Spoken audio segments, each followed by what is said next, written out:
दोस्तों स्वागत है आपका हमारे चैनल दृष्टि स्टडी पॉइंट पे। अगर आप चैनल पे नए हैं तो इसे सब्सक्राइब कर लें, वीडियो को लाइक और शेयर करना ना भूलें। देखते हैं यूपी पीसीएस 2023 के लिए पिछले 10 वर्षों के क्वेश्चन जो आयोग द्वारा पूछे गए हैं। भूदान आंदोलन किसने प्रारंभ किया था? भूदान आंदोलन आचार्य विनोबा भावे ने 1951 में आरंभ किया था। यह एक स्वैच्छिक आंदोलन था। विनोबा भावे गांधीवादी विचारधारा को मानते थे। उन्होंने सर्वोदय समाज की भी स्थापना की थी। आनंद मठ के लेखक बंकिम चंद्र चट्टोपाध्याय हैं। इसकी रचना इन्होंने 1882 में की थी। राष्ट्रीय गीत वंदे मातरम भी इसी उपन्यास से लिया गया है। भारतीय संविधान सभा किसके अनुसार गठित हुई थी? भारतीय संविधान सभा कैबिनेट मिशन के द्वारा गठित हुई थी। कैबिनेट मिशन का गठन 3 नवंबर 1946 को किया गया था। भारतीय संविधान सभा वयस्क मताधिकार के आधार पर गठित हुई थी। संविधान सभा में संविधान की मसौदा समिति के अध्यक्ष जवाहरलाल नेहरू थे। बंगाल की एशियाटिक सोसाइटी की स्थापना किसने की थी? बंगाल की एशियाटिक सोसाइटी की स्थापना विलियम जोन्स ने की थी। कब की थी? 1784 में की थी। 1784 में। कहाँ पे की थी? कलकत्ता में फोर्ट विलियम में की थी। लाइफ डिवाइन पुस्तक के लेखक कौन है? अरविंद घोष हैं।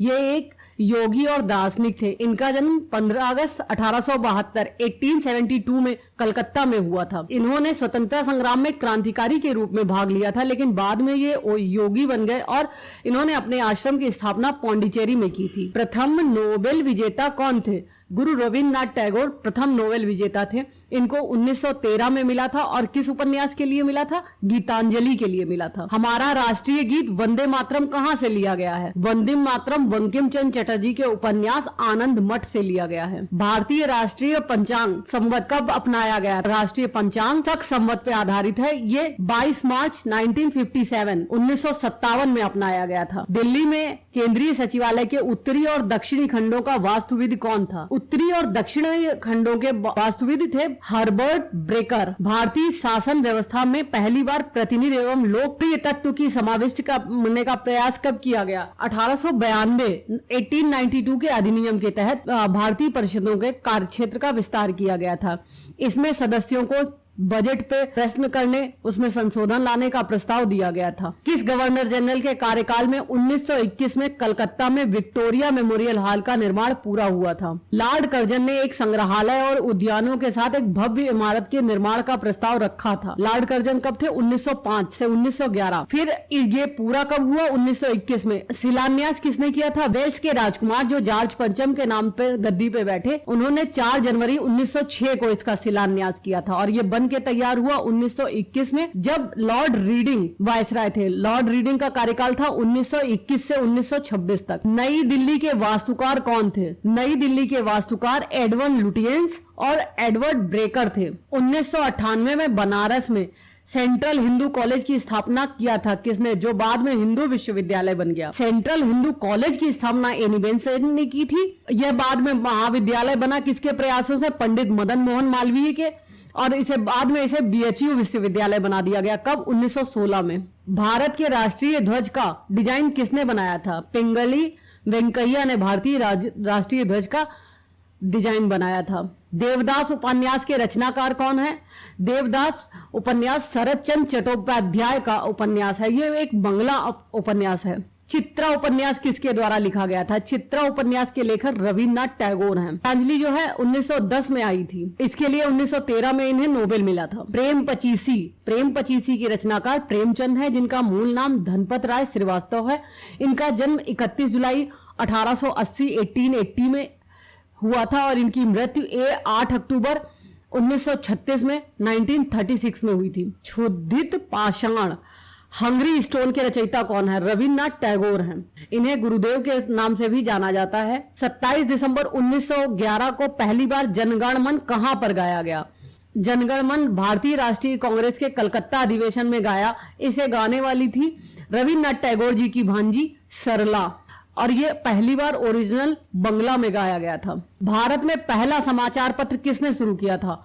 भारत में प्रिंटिंग प्रेस की स्थापना 1684 में ईस्ट इंडिया कंपनी द्वारा की गई थी, लेकिन पहला समाचार पत्र जेम्स ऑगस्टस हिक्की द्वारा 1780 में लाया गया था और इस अखबार का नाम था Bengal gazette. The wheels of history पुस्तक के लेखक कौन हैं? द व्हील्स ऑफ हिस्ट्री नामक पुस्तक के लेखक राम मनोहर लोहिया हैं। पोस्ट ऑफिस पुस्तक के लेखक कौन है? पोस्ट ऑफिस ठाकुर रविन्द्रनाथ टैगोर की पुस्तक है। भारत में ब्रिटेन के सभी संवैधानिक प्रयोगों में सबसे कम कौन चला? सबसे कम कौन सा चला? 1919 का भारत परिषद अधिनियम, जिसे पार्लियामेंटो सुधार के नाम से भी जाना जाता है। उस समय जब नेपोलियन की शक्ति के सामने यूरोप में साम्राज्य धराशायी हो रहे थे, किस गवर्नर जनरल ने भारत में ब्रिटिश पताका फहराए रखी? तो इनका कहना है जब नेपोलियन यूरोप में युद्ध कर रहा था उस समय भारत में कौन गवर्नर जनरल था? उस समय भारत में गवर्नर जनरल थे लॉर्ड वेलेजली। अब वेलेजली ने क्या लाए थे? वेलेजली लाए थे सहायक संधि प्रणाली। किसने सोम प्रकाश नामक समाचार शुरू किया था? सोम प्रकाश समाचार था ईश्वरचंद विद्यासागर का। ये आया कब था? 1859 1859 में आया था। द्वारकानाथ विद्याभूषण ने इसकी संपादन किया था। इस समाचार का नील आंदोलन में बहुत बड़ा योगदान था। किसने सुबह आजादी किताब लिखी थी? सुबह आजादी के रचयिता फैज अहमद फैज हैं। भारत में प्रथम 3 विश्वविद्यालयों की स्थापना किस वर्ष की गई? विद्यालय कौन से? कलकत्ता, मद्रास और मुंबई। कोलकाता, मद्रास और मुंबई की स्थापना 1857 1857 में की गई। जब भारत को स्वतंत्रता प्राप्त हुई तो यूनाइटेड किंगडम में किसकी सरकार थी? क्लाइमेट इटली की सरकार थी और ये लेबर पार्टी के नेता थे। किस वर्ष राष्ट्रीय गीत वंदे मातरम गाया गया? वंदे मातरम बंकिम चंद्र चटर्जी की रचना आनंद मठ से लिया गया है। आनंद मठ की रचना 1882 में हुई थी, 1882 में। वंदे मातरम पहली बार 1896 के कलकत्ता अधिवेशन में गाया गया था कांग्रेस के। निम्नलिखित अंग्रेजी शासकों में से किसे समाचार पत्रों के प्रतिबंध हटाने का श्रेय दिया जाता है? लॉर्ड मेटकॉफ को। ये गवर्नर जनरल है 1835 से 36, 1835 से 36। ये लॉर्ड विलियम बेंटिक के बाद आए थे। प्रेस के प्रति इनकी उदार नीति के कारण लॉर्ड मेटकॉफ को भारतीय प्रेस का मुक्तिदाता कहा जाता है। बंबई, मद्रास और कलकत्ता में उच्च न्यायालय की स्थापना कब की गई? बंबई, मद्रास और कलकत्ता में उच्च न्यायालयों की स्थापना 1861 में की गई। The man who divided India, ये किसकी पुस्तक है? The man who divided India Rafiq Zakaria की पुस्तक है। 1935 के भारत सरकार अधिनियम भारतीय संविधान का प्रमुख स्रोत है, ये सही है। भारत के संविधान में सर्वप्रथम संघीय शासन प्रणाली इसी के द्वारा रखी गई थी, ये भी सही है। संघ की 2 इकाइयां थी, ब्रिटिश भारतीय प्रांत और देसी रियासतें। संघ कभी अस्तित्व में ही नहीं आया, शामिल होने से मना कर दिया था, ये भी सही है। महात्मा गांधी ने सत्याग्रह क्रियाविधि सबसे पहले कहां प्रयुक्त की थी? चंपारण सत्याग्रह में। चंपारण सत्याग्रह कब हुआ था? 1917 में। मुद्दा था 3 कठिया पद्धति, जिसके कारण नील की खेती जो है कुल भूमि के 3/20 हिस्से पे करना अनिवार्य था। गांधी जी को इसमें सफलता मिली थी और उन्होंने 25% मुआवजा दिलवाने के लिए मना लिया था। अंग्रेज पुलिस अफसर कैप्टन सैंडर्स किसके द्वारा गोली से मारे गए थे? 17 दिसंबर 1927 को क्रांतिकारी भगत सिंह और शिवराम राजगुरु ने पुलिस सहायक अधीक्षक जॉन सैंडर्स की गोली मार के हत्या कर दी थी। जय हिंद का नारा किसने दिया था? जय हिंद का नारा जैन उल अबादीन द्वारा लिखा गया था और इसे दिया किसने था? सुभाष चंद्र बोस जी ने। किस वर्ष मुस्लिम लीग ने एक पृथक राष्ट्र की संकल्पना दी थी? पाकिस्तान बनने की कड़ी में एक अहम पड़ाव 23 मार्च 1940 को आया। इस दिन मुस्लिम लीग ने लाहौर में एक प्रस्ताव रखा, जिसके बाद पाकिस्तान का प्रस्ताव सामने आया। 1947 के बाद निम्नलिखित में से किस राज्य को भारत संघ में सैनिक कार्रवाई द्वारा बलपूर्वक मिलाया गया था? 1948 में सैनिक कार्रवाई द्वारा हैदराबाद को भारत में मिलाया गया था। इसमें क्या किया गया था? ऑपरेशन पोलो चलाया गया था। किसने कहा था तुम मुझे खून दो मैं तुम्हें आजादी दूंगा? ये किसने कहा था? नेताजी सुभाष चंद्र बोस ने। 4 जुलाई 1944 को नेताजी ने अपनी फौज के साथ बर्मा पहुंचे और वहीं पर प्रसिद्ध नारा तुम मुझे खून दो मैं तुम्हें आजादी दूंगा दिया। आजाद हिंद फौज का चिन्ह क्या था? आजाद हिंद फौज के झंडे का प्रतीक चिन्ह था दहाड़ते हुए बाघ का चिन्ह। देश बंधु की उपाधि किसकी है? चित्तरंजन दास को देश बंधु की उपाधि दी गई थी। उन्होंने स्वतंत्रता संघर्ष के चलते वकालत छोड़ दी थी और अपनी सारी संपत्ति मेडिकल कॉलेज और स्त्रियों के अस्पताल को दान में दे दी थी। उनकी इस अमूल्य त्याग के लिए उन्हें देश बंधु कहा गया। कांग्रेस ने भारत छोड़ो आंदोलन का प्रस्ताव किस वर्ष पारित किया था? 8 अगस्त 1942 को महात्मा गांधी ने ब्रिटिश शासन को समाप्त करने का आह्वान किया और मुंबई में अखिल भारतीय कांग्रेस कमेटी के सत्र में भारत छोड़ो आंदोलन को शुरू किया। सुभाष चंद्र बोस ने सिंगापुर में दिल्ली चलो का नारा दिया था। 5 जुलाई 1943 को सिंगापुर के टाउन हॉल के सामने सुप्रीम कमांडर के रूप में नेताजी सुभाष चंद्र बोस जी ने संबोधित करते हुए दिल्ली चलो का नारा दिया था और जापानी सेना के साथ मिलकर बर्मा सहित आजाद हिंद फौज रंगून से होते हुई थल मार्ग से भारत की ओर बढ़ने लगी। असहयोग आंदोलन क्यों निलंबित हो गया? 4 फरवरी 1922 को कुछ लोगों ने गोरखपुर के चौरी चौरा पुलिस थाने में आग लगा दी और इसमें 23 पुलिस वालों की मृत्यु हो गई, जिसके कारण महात्मा गांधी ने असहयोग आंदोलन को निलंबित कर दिया। 1919 में जलियांवाला बाग हत्याकांड कहां पर हुआ? जलियांवाला बाग हत्याकांड पंजाब के अमृतसर में स्वर्ण मंदिर के निकट जलियांवाला बाग में हुआ था। ये 13 अप्रैल 1919 को बैसाखी के दिन हुआ था। नमक सत्याग्रह किस ईस्वी में प्रारंभ हुआ था? नमक सत्याग्रह 12 मार्च 1930 को गांधी जी ने शुरू किया था। गांधी जी इरविन समझौता किसके संबंधित है? गांधी जी इरविन समझौता 5 मार्च 1931 को गांधी और इरविन के बीच में हुआ था। इस समझौते का उद्देश्य गोलमेज सम्मेलन में कांग्रेस की भागीदारी शामिल करना था। स्वतंत्र भारत के प्रथम महाराज्यपाल या गवर्नर जनरल कौन थे? स्वतंत्र भारत के प्रथम महाराज्यपाल या गवर्नर जनरल थे लॉर्ड माउंटबेटन।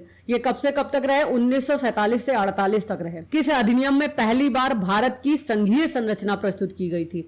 तो भारत की पहली संघीय संरचना 1935 के अधिनियम में प्रस्तुत की गई थी।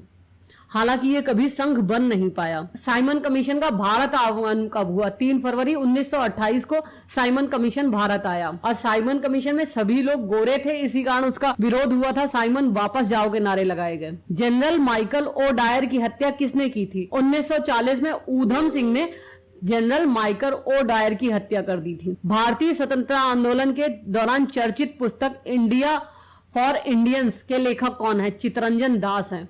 इनका जन्म 5 नवंबर 1870 को बंगाल प्रेसिडेंसी के तेलिर बाग में हुआ था, जो वर्तमान बांग्लादेश में है। असहयोग आंदोलन शुरू करने के समय भारत के वायसराय कौन थे? असहयोग आंदोलन का नेतृत्व महात्मा गांधी ने किया था। विपिन चंद्र पाल, मोहम्मद अली जिन्ना, एनी बेसेंट, बाल गंगाधर तिलक जैसे कुछ वरिष्ठ नेताओं ने असहयोग आंदोलन का विरोध किया था। असहयोग आंदोलन के दौरान लॉर्ड चैम्सफोर्ड भारत के गवर्नर जनरल थे। गांधी जी ने किस गोलमेज सम्मेलन में भाग लिया था? 1931 में महात्मा गांधी ने भारत में संवैधानिक सुधार पर चर्चा करने के लिए लंदन में द्वितीय गोलमेज सम्मेलन में भाग लिया था। द्वितीय गोलमेज सम्मेलन 7 सितंबर 1931 से 1 दिसंबर 1931 के बीच में रहा। कायदे आजम किसे कहा जाता है? कायदे आजम मोहम्मद अली जिन्ना को कहा जाता है। कौन सा भारतीय स्वतंत्र भारत का पहला गवर्नर जनरल बना? सी राजगोपालाचारी, जो आजाद भारत के पहले भारतीय गवर्नर जनरल थे। महात्मा गांधी की हत्या कब हुई? मोहनदास करमचंद गांधी की हत्या 30 जनवरी 1948 की शाम नई दिल्ली स्थित बिरला भवन में गोली मारकर कर दी गई थी। उनकी हत्या नाथूराम गोडसे द्वारा बैरिस्टा पिस्तौल से की गई थी। भारत एवं पाकिस्तान का विभाजन किस योजना के तहत हुआ था? भारत और पाकिस्तान का विभाजन लॉर्ड माउंटबेटन योजना के तहत हुआ था। 15 अगस्त 1947 को जब भारत ने अपनी आजादी की पहली जश्न मनाया तो गांधी जी कहां थे? 15 अगस्त 1947 को महात्मा गांधी नोआखेली बंगाल में मौजूद थे, क्योंकि वहां हिंदू मुसलमानों के बीच सांप्रदायिक हिस्सा हो रही थी। भारतीय राष्ट्रीय कांग्रेस के सबसे अधिक समय तक अध्यक्ष कौन रहे? मौलाना अब्दुल कलाम आजाद भारतीय राष्ट्रीय कांग्रेस के 1940 से 45 तक अध्यक्ष रहे।